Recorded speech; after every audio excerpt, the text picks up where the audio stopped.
Hello, everybody. My name is Roy Heatherly. I'm with Quentin Durr of Origin Bank and Louisiana Catalyst. I'm with the Monroe Chamber, and welcome back to Small Business Stories. Today, we're meeting with Matt Bridges. He's a chamber member. He's a small business owner, both in Monroe, West Monroe. Matt owns 3B Outdoor, and Matt's going to tell us all about the great things happening over at 3B. So, Matt, welcome. Thanks for joining us. Thanks for having me. Nice to be here today. Well, we're excited that you're here. So, tell us a little bit about what is 3B Outdoor? So 3B Outdoor, we are an outdoor power equipment provider. We sell zero turns, weed eaters, things like that. We sell parts. We service everything. We sell 4 different brands, and we also have a rental business. So I was telling, before we went on the air, I was telling them that I bought a chainsaw from you the other day and absolutely love it. So tell us about the brands that you sell. So zero turns, we sell X-Mark and Hustler, and then Toro and Skag, and then we also sell Echo handheld products. And I think that's the chainsaw you bought was an Echo. Yep, it was. It sure was. And I was telling them that neighbors have a branch fall down, I holler across the street. Can I come over and just cut it up? I just love it. So how long have you been in business? So I bought the business. It was an existing business. I bought it back in 2015. So we're going on, we're a little bit past the 8-year mark. We're going in our 9th year of business. And you got locations in Monroe, West Monroe? That's right. I have one in Monroe over here on 165 on Ferran, and one in Well Road in West Monroe as well, too. So we're on both sides of the river. Good for you. So what did you do before you got into 3B? So prior to, I'm a Monroe guy. I went to high school here, college. When I finished college in construction management, I worked for a company called TL James. And so I was there for 15 years and heavy highway civil work, built a lot of interstates, highways across 6 or 7 different states. So I've always been around equipment, just this is a little bit smaller scale than the background I came from. But, like I said, we're getting in the rental market, so we're starting to get in the bigger equipment. That is great. And you and I have had numerous conversations. You're, like you said, you grew up here, you decided to stay here. Tell us what you're thinking about Monroe right now. What's your thoughts? Yeah, I was thinking about that this morning. I figured you were going to ask that question. So Monroe, when you think about business and the climate and where we're at right now as a country, and you just see all these big corporations, what are they doing? They're laying people off left and right. And the thing about Monroe, I thought about it this morning, is most of the business people in Monroe, they have deep roots here, right? So they've always been here. Their families are here. They're pulling people out of ULM. And so to me, Monroe has been very blessed with the people that own businesses here and the support from the chamber and various organizations in town. It just seems like we've always been able to keep going and get stronger. And, that's leadership. We've got a lot of good leadership in the area. So that helps out a lot too. Absolutely. Yeah, I agree. So what I'm curious on is having that background in governmental work. How has that shift from governmental to the private sector been? And has that made life easier, or does it make it, I guess for you probably seeing both sides of the coin, being able to navigate that? So in the previous life, it was a huge adjustment. We didn't have customers that we had to make happy, right? We just had to make our shareholders. We had to appease our stock price.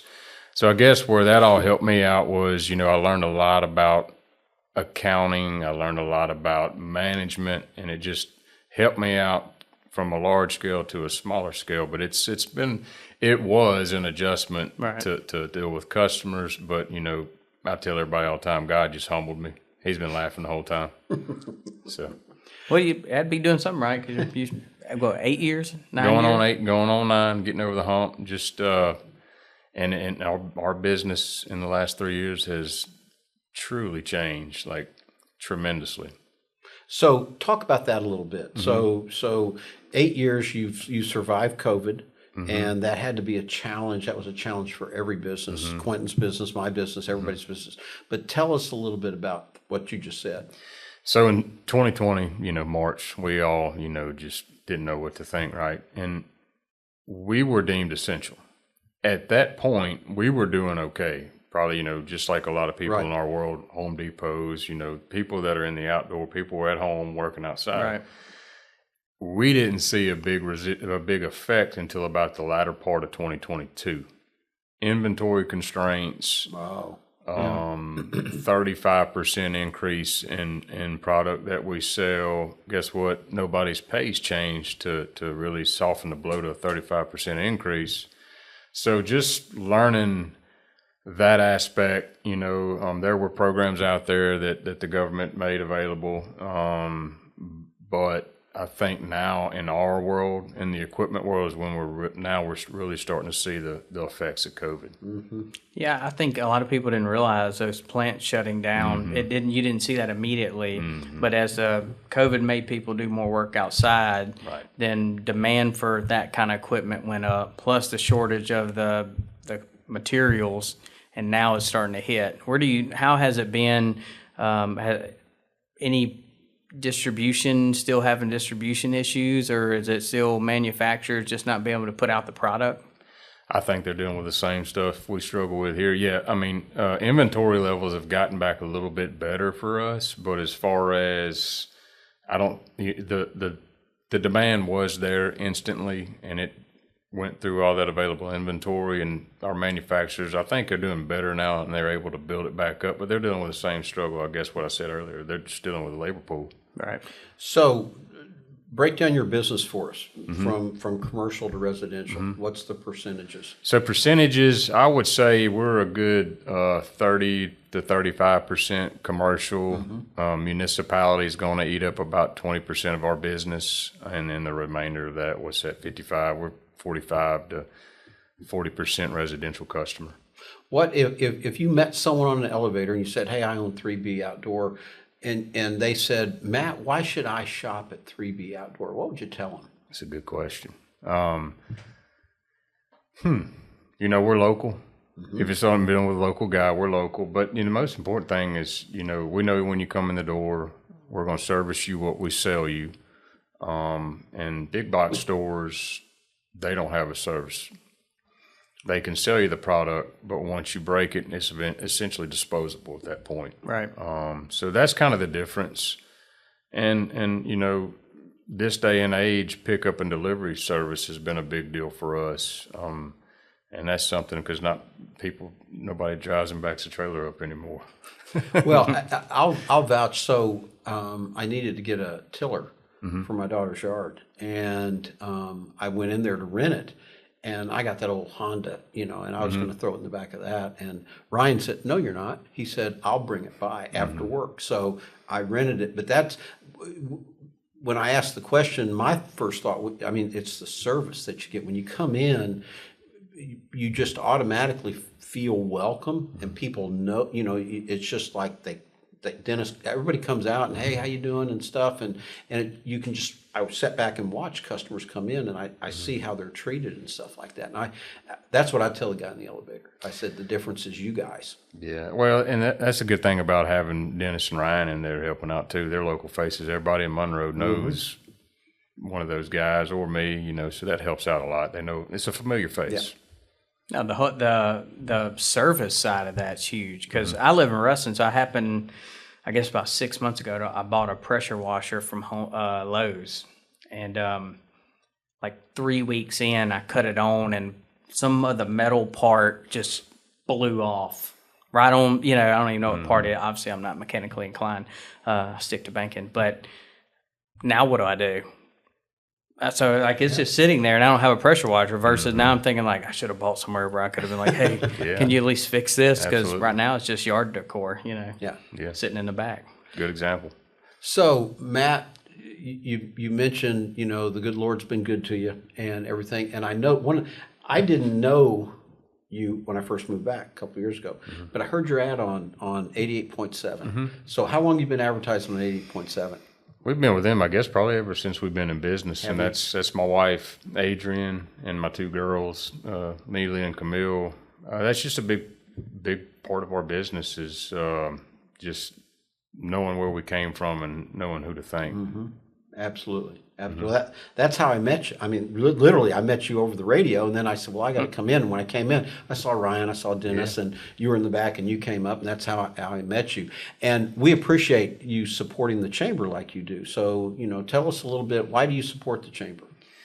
Well, it gets us in front of people that we don't normally. Like you said, I didn't know you 2 years ago. I didn't know you. Now I do. Right. It just gets you in front of people that are local business owners or local, management, and it gives you a voice. The biggest thing for me that I've noticed is the voice that I've gained through you, and you've helped out tremendously. Just with local people, local municipalities, local business owners, and just having the opportunity to say, hey, man, we want to get better. How do we get better, and who do we need to talk to? And then you and Jay have pointed me in the right direction, and I can't thank you enough for doing all that. Well, you're very welcome. We can't thank you enough for, the way you support us. So what do you see in the future? Oh, retiring soon. No, I'd like to continue to grow. We've looked at other markets. We've looked at other stuff. I don't know if that's a smart thing to do, but that's definitely what I want to do is just, it's, I don't want to be in neutral. I don't like being idle. Yeah. I like being in sixth gear all the time. So just trying to figure out, how we can grow this and how we can stay active in the community, and just grow Monroe, grow our business, and make friends along the way. Well, one of the things about Monroe and Northeast Louisiana, in your line of work, things are always growing. I mean, you can't hardly go a few days without grass growing and all that. So that kind of keeps customers coming back, I would think. Mm-hmm. The first 6 months this year were kind of slower than normal, but with all this rain and heat we've gotten over the last month, we don't have time to sit down and think. Yeah, and I imagine Ryan cut yards forever, didn't he? Yeah. Oh, yeah. And so I'm sure he knows a lot of people now, but I'm sure he likes better being inside that store than being out there pushing a mower or riding one or something. There's a little thing called air conditioning in that building. It's a lot better because, Lord, y'all know it gets hot That around helps. here. Mm-hmm. Well, we look forward to your growth. We look forward to all the great things that 3B Outdoors is going to do. Any last words that you want to share with us? Well, you got to ask that question. Just, stay involved in the local community, and really, when I say this, it's hard to understand if you're not, in it every single day, but support your local small businesses. That's a big thing, because we're the ones that everybody comes in and asks for donations and help, and we're much obliged and love to help local athletics or events or anything like that. But just support your small town businesses. That's awesome. Well, Absolutely. We've been talking to Matt Bridges with 3B Outdoor. Matt, give us your address and your hours so people can come by and shop. Yeah, our Monroe store is 2528 Ferran Street. We're 7:30 to 5 Monday through Friday, and 8 to 12, and same hours in West Monroe, which is 809 Well Road. Perfect. Well, go by and see Matt and all his staff, and they will fix you up. I'm a testimony to that. They will do it. So anyway, Matt, thanks again for being here. Thank you, Roy. Appreciate your Thank you. time.